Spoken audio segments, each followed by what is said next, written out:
લક્ષ્ય ન્યૂઝ, એક નજર, એક લક્ષ્ય.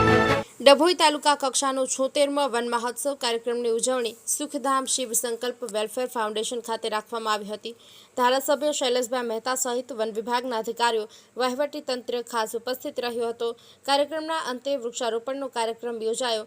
ડભોઈ સામાજિક વનીકરણ વિભાગ વડોદરાના ઉપક્રમે 76મો તાલુકા કક્ષાનો વન મહોત્સવ ડભોઈ શિનોર રોડ પર આવેલા સુખધામ શિવ સંકલ્પ વેલફેર ફાઉન્ડેશનના સભા હોલ ખાતે યોજવામાં આવ્યો હતો. આ પ્રસંગે ડભોઈ દર્ભાવતીના ધારાસભ્ય શૈલેષભાઈ મહેતા અને મામલતદાર પીઆર સંગાડાના અધ્યક્ષસ્થાને યોજાયો હતો. આ વન્ય અને સંરક્ષણ સાથે વૃક્ષનું આપણા જીવનમાં મહત્વ સહિત વિવિધ એનજીઓના કાર્યકરોનું સન્માન સમારંભ યોજાયો હતો. સાથે વન અને પર્યાવરણના સંરક્ષણ હેતુ પ્રતિજ્ઞા પણ લેવામાં આવી હતી. આ પ્રસંગે વડોદરા જિલ્લા પંચાયતના ઉપપ્રમુખ વકીલ અશ્વિનભાઈ પટેલ, તાલુકા પંચાયત પ્રમુખ રાજન તડવી, નગરપાલિકા પ્રમુખ બિરેન શાહ, નગરપાલિકા ચીફ ઓફિસર જય કિશન તડવી અને આરએએફઓ કલ્યાણીબેન ચૌધરી ખાસ ઉપસ્થિત રહ્યા હતા. આ પ્રસંગે મહાનુભાવોનું વન વિભાગના ફોરેસ્ટ જીતેન્દ્રભાઈ બારોટ દ્વારા સ્વાગત કરાયું હતું.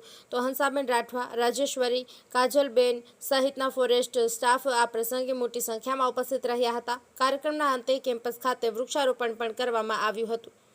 નિરંજન ચૌહાણ, ડભોઈ. આજ રોજ ડભોઈ તાલુકાના 76મા તાલુકા કક્ષાનો વન મહોત્સવનો કાર્યક્રમ અત્રે સુખધામ વેલફેર ફાઉન્ડેશન ખાતે કરવામાં આવેલ, જેમાં મુખ્ય મહેમાન ડભોઈ તાલુકાના ધારાસભ્ય શ્રી શૈલેષભાઈ મહેતા સાહેબ હાજર રહ્યા હતા અને તાલુકા પંચાયતના ઉપપ્રમુખ, જિલ્લા ઉપપ્રમુખ અને ડભોઈ તાલુકાના ચીફ ઓફિસર સાહેબ, મામલતદાર સાહેબ પણ હાજર રહ્યા હતા.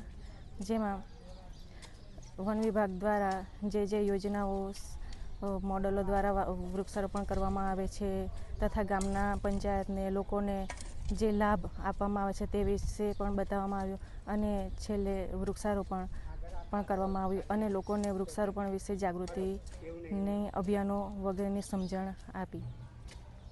સપ્ટેમ્બર આપણા માનનીય વડાપ્રધાન શ્રી નરેન્દ્રભાઈ મોદીનો જન્મદિવસ. આજે 75 વર્ષ પૂરા કરી 76મા વર્ષમાં પ્રવેશી રહ્યા છે.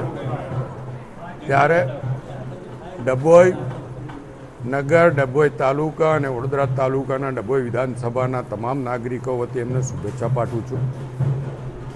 અને એમના જન્મદિવસથી એટલે કે 17 સપ્ટેમ્બરથી 2 ઓક્ટોબર ગાંધી જયંતિ સુધી એક પખવાડિયા માટે વિવિધ કાર્યક્રમોનું આયોજન કરવામાં આવ્યું છે.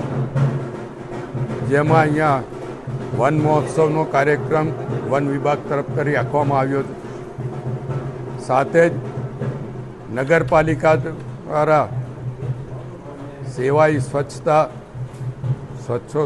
એટલે સ્વચ્છતા, જે મોદી સાહેબને પણ સ્વચ્છતા પ્રિય અને ગાંધીજીને પણ સ્વચ્છતા પ્રિય હતી, એ બંનેના જન્મદિવસને અનુલક્ષીને 15 દિવસ માટે સ્વચ્છતાનું પણ આયોજન કરવામાં આવ્યું છે.